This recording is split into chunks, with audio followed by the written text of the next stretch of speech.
saudara yang kasih, minggu yang lalu kita sudah ya mendengarkan firman Tuhan supaya kita dalam pengharapan. Jadi kalau kita ya punya pengharapan, pasti kita yang memiliki hati yang penuh sukacita karena ada harapan. Saya tidak mau mundur, saya tidak mau lemah, saya harus tetap kuat karena Tuhan adalah jawaban. Di dalam Tuhan ada pengharapan, di dalam Tuhan ada sukacita, di dalam Tuhan ada pemulihan. Amin, saudaraku. Haleluya. Iya. Ya, mari saudara yang kasih tetap semangat. Ya, bukan hanya semangat pagi, semangat sepanjang hari. Haleluya. Sering baca di media sosial, saudara, semangat pagi. Jadi jangan hanya pagi-pagi, ya, tetapi semangat pagi. Sepanjang hari, ya. Setiap saat, setiap detik semangat terus. Ya. Walaupun nampaknya ada badai, gelombang yang perlu dilewati, ya, tetap percayakan hidup saudara kepada nakoda, kepada kapten kapal, kepada jurumudi kapal. Amin. Ya, jangan buang tiket saudara. Banyak orang Kristen yang membuat tiketnya di perjalanan. Ya. Jadi saudara yang kasih nggak terbengkalai. Ya. Nah, jangan. Kita anak Tuhan itu saudara harus ya mempercayakan diri kepada kapten yang mengemudikan kapal itu. Dia yang punya tahu ya bagaimana menghadapi gelombangnya. Kita hanya tahu terang di sisi Tuhan. Haleluya. Tuhan adalah gembala jiwa kita. Tuhan adalah nakoda hidup kita. Amin, saudaraku. Pada kesempatan ini saya ingin menyampaikan kepada kita firman Tuhan tentang carilah perkenan Tuhan. Ya. Kita perlu mencari perkenan Tuhan. Karena apa? Terlalu banyak orang hanya mencari perkenaan dunia, perkenaan manusia.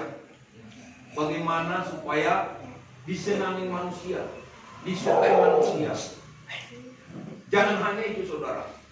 Ya, memang perlu. Tetapi kadang saudaraku yang kasih, jawaban yang kita inginkan, jawaban yang kita rindukan, tentu saudaraku yang kasih tidak selalu datang daripada manusia. Karena ada hal-hal yang kita perlukan sebagai jawaban yang pasti. Ada segala pergumulan, ada segala kerinduan yang ada dalam diri kita pribadi. Karena bagaimanapun yang namanya manusia tetap manusia. Ada kelemahan, ada kekurangan, sering lupa dan sering merosot kemampuannya. Yang hari ini bisa kuat, besok bisa lemah. Haleluya. Dan kalau kita menaruh harap terus kepada manusia, itu bukan jawaban yang pasti. Tapi kalau Tuhan tidak pernah berubah, karena dia tetap sama. Haleluya. Bahkan ada saat-saat ini gereja, bahkan pendeta yang pernah dulu saya jadikan sebagai favorit, pernah berubah. Itulah manusia. Kalau dulu saudaraku dalam penginjilan bahkan tergolongnya adalah sebagai penginjil dunia, pernah mengatakan mukjizat dan mukjizat. Tetapi suatu waktu saudaraku dia berkata bahwa mukjizat sudah berakhir. Sebenarnya yang membuat saya kadang-kadang terkagum-kagum. Kok bisa? Kenapa? Karena sekarang mukjizat itu kalau sakit sudah diserahkan ke tangan dokter. Tidak juga sekarang. Haleluya. Karena pandangan mereka seperti itu. Nah, inilah teknologi. Pengetahuan yang hebat saat ini saudaraku yang kasih. Kayak gelarnya, apa namanya saudaraku yang kasih? Ilmu teknologi. Karena sekarang ini ya kebanyakan orang selalu mengandalkan Android. Mau menghitung harga jagung pakai Android. Kalau dulu saudaraku yang kasih ya, cukup pakai otak. Berarti lebih kuat EQ, lebih kuat ya otak orang-orang dulu. Kalau yang menciptakan Android itu hanya dialah yang punya EQ tinggi. Tetapi sekarang yang sudah menggunakannya semakin lemah. Haleluya. Karena mengandalkan hasil daripada kalkulator itu. Amin, saudara. Jadi bukan itu saudara yang kasih. Munculkanlah semangat. Munculkanlah semangat, pemikiran. roh baru, hati yang baru, pengetahuan yang baru, hikmat yang baru, yang daripada Tuhan. Maka Tuhan berkata, kalau yang kurang hikmat, mintalah hikmat itu daripada Tuhan. Maka Tuhan akan memberikannya dengan tidak tanggung-tanggung. Haleluya, saudaraku. Tuhan pasti berikan hikmat. Bagaimanapun juga kalau manusia pasti mengalami jalan buntu dalam hidup ini. Dan Tuhan adalah pintunya. Supaya kita bisa menemukan jalan keluar. Maka akulah pintu, kata Tuhan Yesus. Cari saja. Dia adalah jawaban yang pasti. Saudara yang kasih, kita bisa hidup di bawah cakrawala yang sama. Tetapi hidup berbeda-beda. Perbedaannya kenapa bisa terjadi? Karena ini tadi, cara pandang kita menghadapi segala sesuatu itu. Saul dan Daud sama-sama menghadapi Goliat. Sama-sama melihat Goliat sebagai raksasa besar, menakutkan. Betul ya saudaraku? Tapi cara pandang mereka berbeda. Betul ya? Cara pandang mereka berbeda. Saul melihat Goliat sebagai yang tidak bisa lagi di atas, karena sudah dia dipenuhi dengan hatu di dalam pikirannya. Haleluya. Sehingga dia penuh ketakutan, karena dia lihat jejak kehidupan si Goliat. Dari kecil sudah menjadi panglima perang, udah banyak membunuh orang. Tak mungkin sampai semua prajuritnya yang dilengkapi dengan senjata, dilengkapi dengan perisai, dilengkapi dengan baju jirah, yang dilapisi dengan tembaga dan kulit. Walaupun dipanah ditombak, tidak mempan. Dibanding dengan Daud yang hanya kekanak-kanakan sekitar umur 12-an, tidak bawa apa-apa, hanya ketapel. Kalau dulu itu pengali-ali atau kali bawang namanya. Sekarang ini yang modernnya ketapel, yang dia bawa-bawa batu di dalam kantongnya, gembalnya.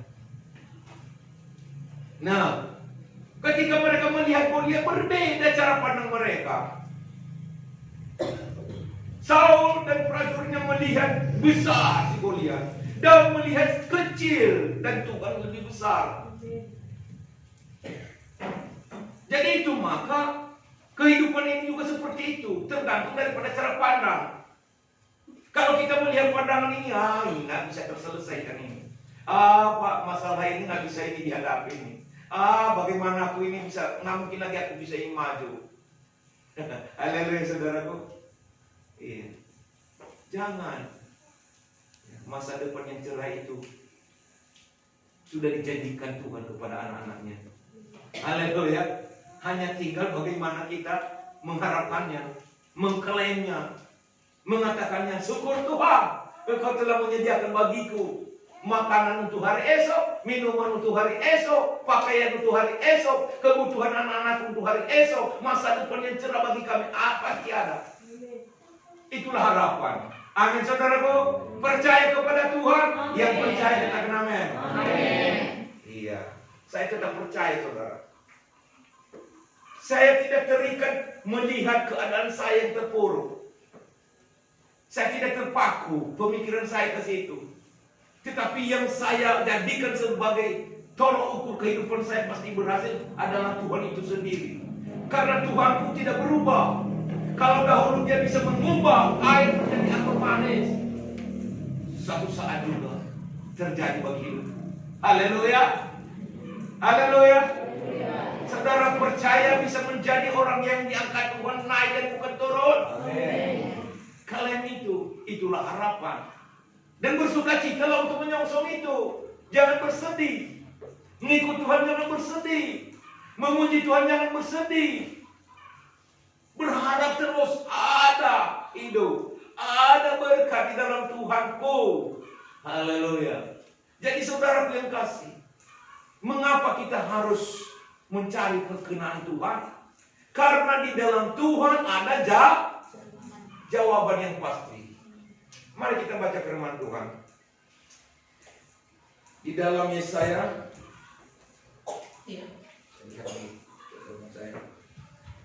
Dalam Yesaya pasal 49 8 sampai 13. Yesaya pasal 49. Iya, Yesaya 45. Yang 49, yang 49. Maklum aja lah saudara. Mau ayat Ayat 8 mulai.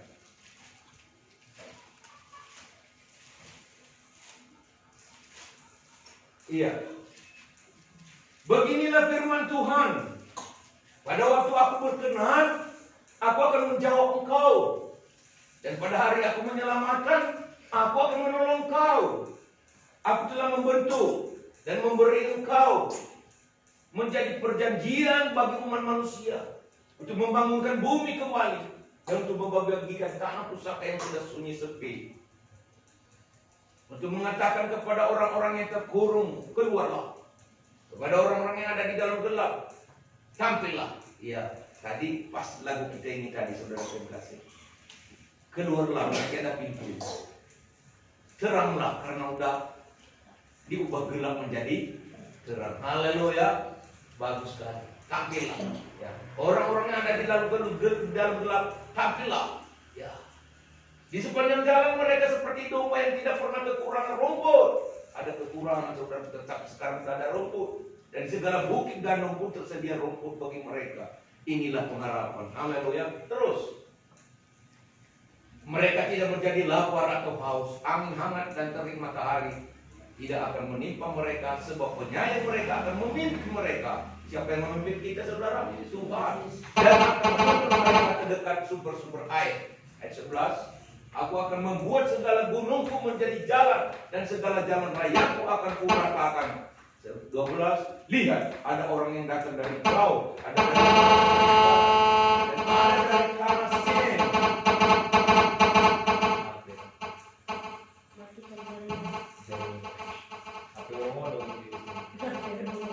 Bersorak-sorailah hai langit, bersorak-sorailah hai bumi, dan bergembira dengan sorak-sorai hai gunung-gunung. Sebab Tuhan menghibur umatnya dan menyayangi orang-orang yang tertindas. Haleluya. Apakah kita merasa tertindas dalam hidup ini? Ya, tertindas. Kenapa? Karena suasana, kondisi yang disebut sikon, situasi dan kondisi. Gejolak ekonomi tidak menentu, iklim alam tidak menentu, sehingga kita kadang-kadang ya kayak baling-baling pusing tujuh keliling. Haleluya. Ya. Mau dikerjakan yang ini tidak memadai hasilnya karena kondisi. Kalau engkau mau kita ya jemur gelubur ya, tidak pas perkeringnya karena cuaca menguji. Ujian kata kawan kita tadi. Ya. Kalau kita mau fokus untuk beres, belum habis netes, kalau karet ini ya, perkebun karet, belum habis netes, sudah datang hujan, habislah diguyur hujan. Inilah sikon, situasi dan kondisi, sehingga kita pun tertindas, ditindas oleh waktu, ditindas oleh cuaca alam, keadaan, situasi. Haleluya. Apalagi gongongan, rong-rongan yang datang dari kiri kanan. Betul ya saudara? Dipenuhi kekhawatiran, kebimbangan, seakan-akan masa depan ini curam. Saudaraku yang kasih, Tuhan adalah jawaban. Kepadanya lah kita berseru dan berserah, kepadanya lah kita mengadu, kepadanya lah kita katakan, Tuhan, Engkau sajalah yang menjadi pintu bagi kami, yang menuntut kami ke jalan keluar. Haleluya. Atas segala persoalan, menuntun kami di jalan keluar atas segala masalah hidup kami, menenangkan ombak yang mengamuk yang sedang kami seberangi. Haleluya saudaraku. Ada amin saudaraku. Amin. Percaya kepada Tuhan Yesus. Amin. Jadi bagaimana membuat hati Tuhan itu senang? Apa yang satu tadi dikatakan? Kalau ya, ayat 1 tadi dikatakan. Ayat 8 tadi dikatakan, maaf. Pada waktu, beginilah firman Tuhan, pada waktu aku berkenan, aku menjawab bagaimana mencari perkenaan Tuhan supaya dia menjawab kita. Sudah kita ceritakan kepadanya, ini Tuhan masalahku ya. Ini Tuhan problemku. Tentu kita harus tahu bagaimana mencari perkenaannya, karena dia tidak sembarangan menjawab kalau tidak cocok di hatinya, kalau tidak tepat dalam pikiran. Siapa yang punya Facebook di sini? Banyak ya. Angkat tangan dulu, siapa yang punya? Facebook. Yang sudah pernah Facebookan, Pak? Facebookan. Siapa? Iya, haleluya. Kadang kan tertutup ya Facebook itu ya. Itulah karena udah dipasang kuncinya, passwordnya, atau kata sandinya.